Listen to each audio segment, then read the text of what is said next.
आज के ही दिन 2019 में पुलवामा हमले में हमारे 40 सीआरपीएफ के जवान शहीद हो गए थे। 2019 ஆண்டிலே புல்வாமா காஷ்மீரின் புல்வாமாவிலே நம்முடைய 40 சிஆர்பிஎஃப் வீரர்கள் உயிர் தியாகிகள் ஆனார்கள், பலிதானிகள் ஆனார்கள்। मैं सबसे पहले हमारे वो 40 बहादुर जवान जिन्होंने देश के लिए शहादत दी, वो सभी को मनपूर्वक श्रद्धांजलि देना चाहता हूं।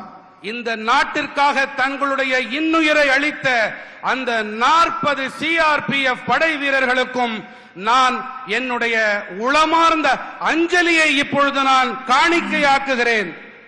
भाइयों बहनों, कांग्रेस के जमाने में आए दिन पाकिस्तानी आतंकवादी हमारे जवानों पर हमला करते थे। காங்கிரஸ் ஆட்சியின் போது ஒவ்வொரு நாளும் பாகிஸ்தானிலிருந்து தீவிரவாதிகள், பயங்கரவாதிகள் வருவார்கள், நம் மீது தாக்குதல் தொடுப்பார்கள்। और ये जो हमला करने की परंपरा को कांग्रेस ने रूटीन बना दिया था। இந்த அன்றாட தாக்குதல் என்ற இந்த சம்பவத்தை காங்கிரஸ் அவர்கள் இதனை ஒரு வாடிக்கையாகவே ஆக்கி இருந்தார்கள்।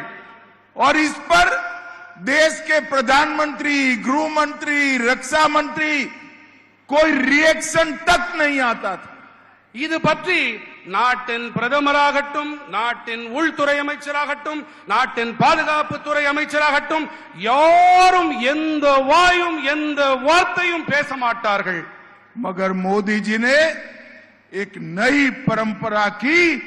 19 में पुलवामा में हमला किया, इसका जवाब एयर स्ट्राइक कर पाकिस्तान के घर में घुसकर आतंकवादियों का खात्मा कर दिया।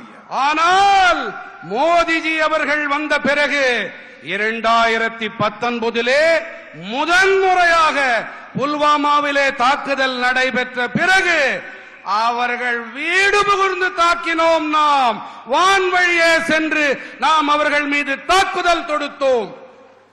पहले सर्जिकल स्ट्राइक, फिर एयर स्ट्राइक और अंत में ऑपरेशन सिंदूर कर पाकिस्तान को मजबूत जवाब देने का काम नरेंद्र मोदी जी ने किया है। முதலிலே